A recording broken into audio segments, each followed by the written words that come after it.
अगर आवाज़ ऊंची हो तो कुछ ही लोग सुनते हैं, लेकिन जब बात ऊंची हो तो बहुत लोग सुनते हैं। Hello guys, welcome back to my channel, myself Sunita Singh. Friends, आज हम बात करते हैं एक ऐसे राजा की जो अपने ही प्रजा से बहुत ज़्यादा प्रजा का ध्यान रखा करता था और प्रजा भी अपने राजा से बहुत खुश थी। तो धीरे धीरे जब समय बीतता गया, राजा की कोई संतान नहीं थी। राजा ने सारे उपाय किए, जो भी कुछ बताता था वो सब कुछ किया करता था। तो 4-5 साल बाद राजा की एक संतान हुई। पर जैसे जैसे वो धीरे धीरे बड़ी होती गई तो राजा को पता चला कि राजा का जो पुत्र था वो शारीरिक और मानसिक रूप से ठीक नहीं था। वो एबनॉर्मल बच्चा था।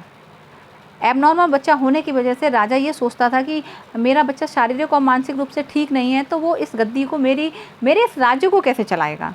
राजा के मन में ये विचार लगातार आता रहा। धीरे धीरे समय बीतता गया। राजा ने सोचा, अगर मेरा कोई दूसरा पुत्र होता तो मैं उसको अपने राज्य का उत्तराधिकारी बना देता। राजा ने एक सभा बुलाई, उसमें जितने भी बड़े बड़े महापुरुष थे, महात्मा, गुरु, महर्षि, तांत्रिक वांत्रिक, जितने भी बड़े बड़े सिद्ध पुरुष थे, उन सबको बुलाया और उन सबसे पूछा, आप सभी लोग मुझे एक बात बताइए, क्या मेरे भाग्य में दूसरे पुत्र का योग लिखा है। उन सभी ने बोला कि हाँ राजन, लिखा है, आपका दूसरा पुत्र हो सकता है अगर आप ये उपाय करें। तो राजा ने पूछा, कौन सा उपाय करना है। तो राजा को बताया गया कि अगर आप, एक गुरु ने बताया उनको कि अगर आप किसी बच्चे की बलि देते हैं, किसी बच्चे की बलि चढ़ाते हैं, तो आपकी दूसरी संतान होना निश्चित है। अब राजा तो अपने पुत्र मुँह में अंधा हो रखा था, तो उसको सही गलत का समझ में नहीं आ रहा था। तो राजा ने ठीक वैसा ही किया, पूरे गांव नगर में ढिंडोरा पिटवा दिया। राजा के कहने पे पूरे नगर में ढिंडोरा पिट गया कि जो व्यक्ति अपने बच्चे की बलि देगा उसको राजा मुँह मांगा इनाम देंगे, उसको बहुत धन्य धान से परिपूर्ण कर दिया जाएगा। बस फिर क्या था, एक बहुत गरीब परिवार था जिसमें 4-5 बच्चे थे। उस घर में जो सबसे छोटा बच्चा था वो ईश्वर के प्रति उसकी बहुत आस्था थी, विश्वास था। वो पूरे दिन भगवान के सामने पूजा किया करता था।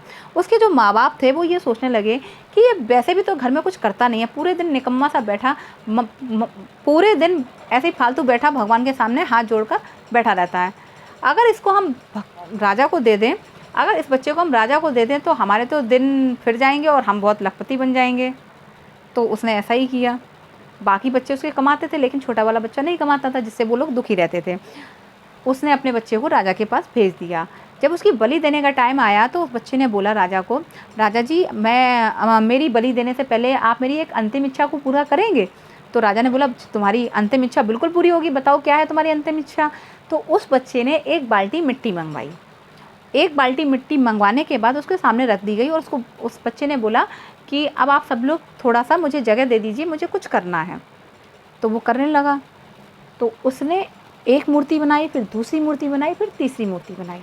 सभी लोग देख के हैरान हो गए कि ये बच्चा अभी थोड़ी देर में इसकी बलि दे दी जाएगी और ये क्या काम कर रहा है फालतू के। तो पहली मूर्ति बनाई, उसने तोड़ दी। दूसरी मूर्ति बनाई, उसने तोड़ दी।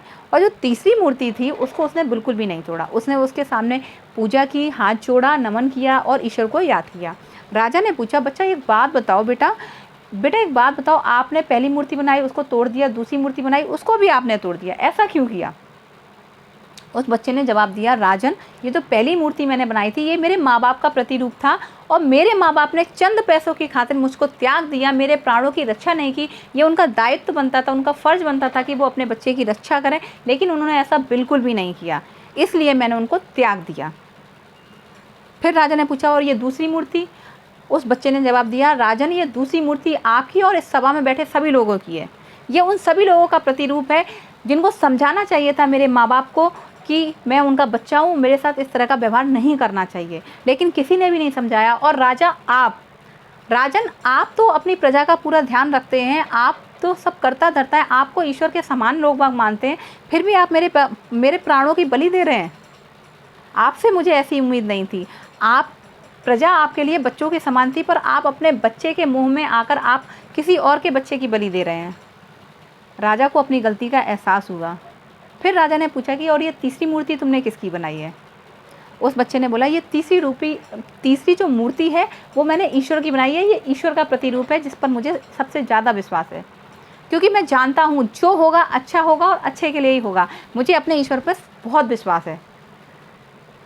राजा तुरंत नीचे घुटनों के बल बैठ गया और उसको अपनी गलती का एहसास हुआ। उसने सोचा कि ये बच्चा जो ईश्वर में इतना विश्वास रखता है, आस्था रखता है और इसको इतना ज्ञान है, इस छोटी सी उम्र में इस बच्चे को इतना ज्ञान है, आगे चल के ये क्या क्या कारनामे करेगा।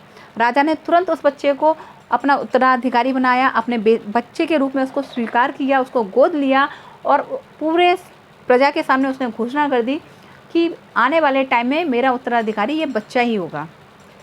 मैं जिस बच्चे के मुंह में तुम्हारे प्राण लेना चाह रहा था, मुझसे इतनी बड़ी गलती हो गई, तुमने उस गलती को होने से पहले ही तुमने मुझे रोक दिया।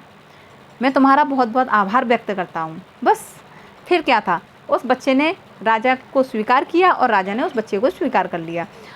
ये कहानी हमको फ्रेंड्स 2 बातें सिखाती है। पहली बात, अपने आप पर विश्वास रखो और जो सच है उसको बोलने की हिम्मत रखो। अगर आपके आसपास भी कहीं कुछ गलत होता है तो प्लीज़ उसके खिलाफ आवाज़ उठाएं। और दूसरी बात, अपने आप पर विश्वास रख के लास्ट दम तक, अपने जीवन के लास्ट क्षण तक कभी भी अपने आप पर से आप विश्वास ना खोएं। तो फ्रेंड्स, अगर वीडियो अच्छा लगा हो, कहानी अच्छी लगी हो तो चैनल को लाइक एंड सब्सक्राइब जरूर करें, और नहीं लगी हो तो कोई ऐसी बात नहीं है, कोई फ़र्क नहीं पड़ता। फिर से कोशिश करूँगी, अच्छी से अच्छी स्टोरीज़ लेके आऊँगी और आपके बीच में जगह ज़रूर बनाऊँगी। तो मिलते हैं नेक्स्ट वीडियो में, तब तक के लिए धन्यवाद।